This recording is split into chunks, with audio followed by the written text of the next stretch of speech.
বন্ধুরা, kitchen is your চ্যানেলে আপনাদেরকে স্বাগত জানাই। আজ আমি বানাবো পটল, কাতলা মাছ আর আলু দিয়ে পাতলা ঝোল। এর জন্য আমি পটলগুলোকে এরকমভাবে কেটে নুন হলুদ মাখিয়ে রেখেছি 10 মিনিট আগে। আর মাছগুলোকেও ভালো করে ধুয়ে জল ঝরিয়ে নুন হলুদ মাখিয়ে নিয়েছি। আর আলুগুলোকে একটু হাফ সিদ্ধ করে নিয়েছি, বেশি সিদ্ধ না, হাফ সিদ্ধ করে নিয়েছি। এখানে আমি হাফটা পেঁয়াজ কুচিয়ে নিয়েছি আর একটা পেঁয়াজকে এরকমভাবে বেটে নিয়েছি। আর রসুনটাকে বেটে নিয়েছি এতটা পরিমাণে, আর আদা একটুকে বেটে নিয়েছি, আর টমেটো একটা এরকমভাবে বেটে নিয়েছি। আর মশলার মধ্যে শুধু নেব লঙ্কা গুঁড়ো আর হলুদ গুঁড়ো। এই লঙ্কা হলুদ গুঁড়োটা একটু জলে মিশিয়ে নেব। গ্যাস জেলে কড়াই বসিয়ে দিয়েছি। এবারে সর্ষের তেল ব্যবহার করবো, এই জন্য একটু সর্ষের তেল দিয়ে দিলাম।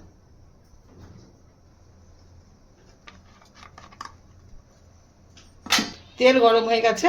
এবার তেলের মধ্যে কিছুটা একটু নুন দেবো আর একটুখানি হলুদ দেবো, দিয়ে মাছটা ভেজে নেব।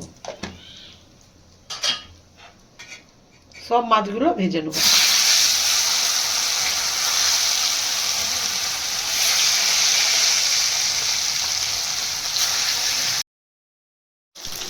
মাছগুলো ভালো করে ভাজা হয়ে গেছে, এবার আমি উঠিয়ে নেব।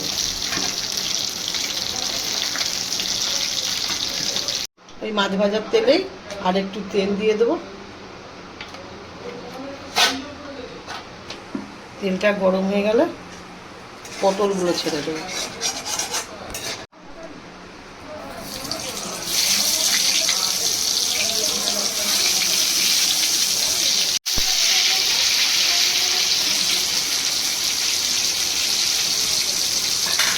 পটলগুলো ভালো করে ভাজা হয়ে গেছে, এবার পটলগুলোকে উঠিয়ে নেব। এবারে ওই তেলেই আলুগুলো ভেজে নেব।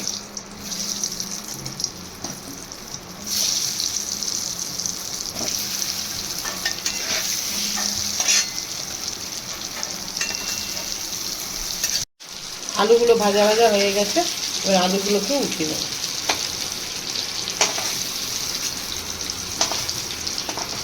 ওই তেলেতেই আর একটুখানি তেল দেবো, বেশি না, অল্প। শুকনো লঙ্কা, তেজপাতা আর একটু জিরা ফোড়ন দিয়ে দেবো। তারপরে যে কুচানো পেঁয়াজ রেখেছিলাম সেটা দিয়ে দেবো।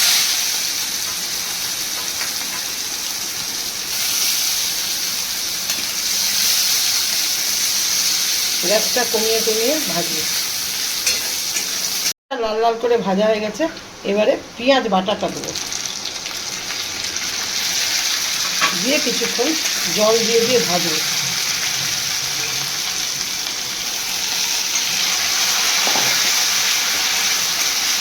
ভালো করে কষতে হবে যতক্ষণ না পেঁয়াজের কাঁচা গন্ধটা না যায়। ভাজা ভাজা হয়ে গেছে, এবার রসুন বাটা দেবো। রসুন বাটা দিয়েও কিছুক্ষণ ভাজবো পেঁয়াজের সঙ্গে। একটু করে জল দেবো, গরম জল। পেঁয়াজ বাটা রসুন বাটার কাঁচা গন্ধটা চলে গেছে, এবারে আমি দেবো আদা বাটা। এই আদা বাটা দিয়েও আবার কিছুক্ষণ কষবো মশলাটাকে। দিয়ে দিয়ে কষতেই থাকবেন, যত কষবে তত মাছের ঝোলের রান্নাটা খুব সুন্দর হবে। পেঁয়াজ আদা রসুনকে ভালোভাবে কষানো হয়ে গেছে, এবারে আমি যে জলের মধ্যে লঙ্কা গুঁড়ো হলুদ গুঁড়ো গুলিয়ে রেখেছিলাম সেইটা দেবো। আবার কিছুক্ষণ কষবো।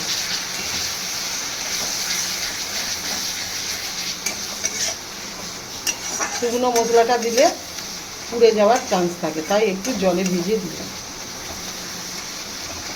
এবার আমি টমেটো বাটাটা দিয়ে দেবো।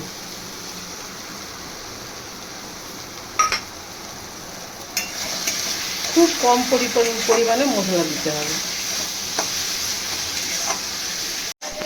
জল দিয়ে দিয়ে কষতে হবে যাতে টমেটোর কাঁচা গন্ধটা না থাকে।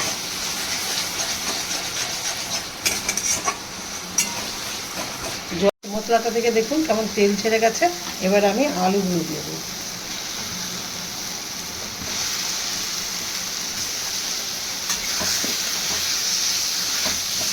বেশিক্ষণ কষবো না, একটু কষে গরম জল দিয়ে দেবো। আলু সিদ্ধর জলটা দিয়ে দিলাম।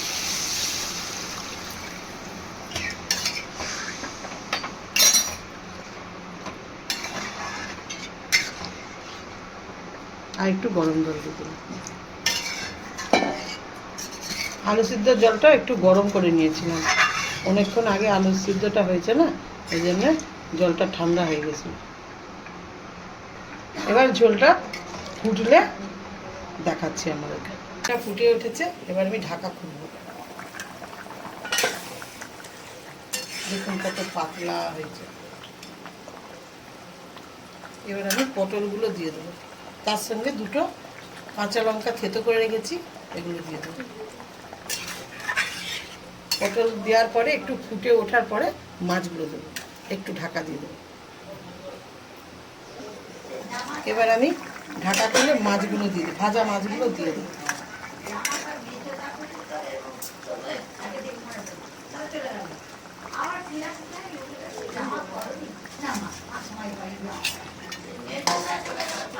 আর বেশিক্ষণ ফোটাবো না, একটু ফুটে গেলেই গ্যাসটা বন্ধ।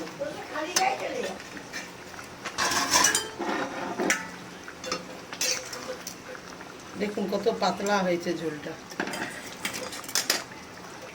খুব কম মশলা দিয়ে বানাবো, একটু ঢাকা দিই। ঝোলটা ঢাকাটা খুললাম, হয়ে গেছে ঝোল। এবারে একটুখানি এভারেস্টের গরম মশলা দিয়ে দেবো।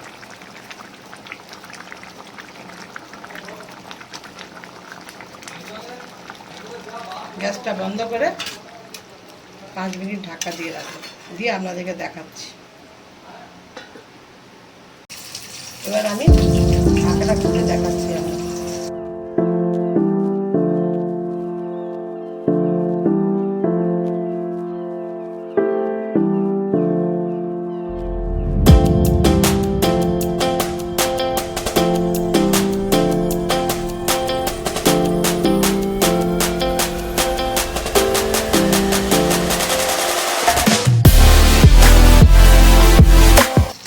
দেখুন কত সুন্দর হয়েছে। এভাবে আপনারা একবার হলেও বানিয়ে দেখবেন বাড়িতে, খুব সুন্দর হয়। আর যদি আমার মাছের ঝোল রেসিপিটা আপনাদের ভালো থাকে তাহলে ভিডিওটাকে লাইক এবং শেয়ার করে দেবেন, আর চ্যানেলটাকে সাবস্ক্রাইব করে দেবেন। ধন্যবাদ।